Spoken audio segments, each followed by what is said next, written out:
बैठ जाओ। अफरान खड़े हो जाइए, ये पढ़िए, खींच के पढ़िए, मद्दा है ना, पढ़िए और खींच खींच के पढ़िए।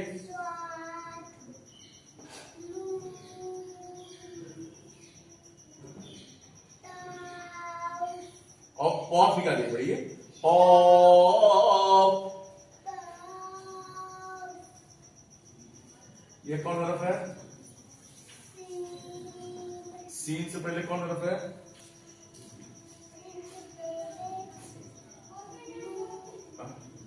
दो नुक्ता किसके नीचे होता है? दो नुक्ता किसके नीचे होता है? बैठ जाइए।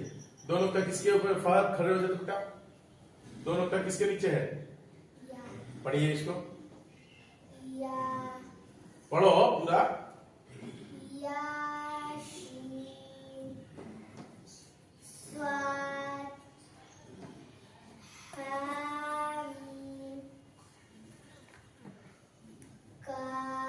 काफ नहीं निकाल रहे, काफ निकालो, काफ निकालो, कॉफ।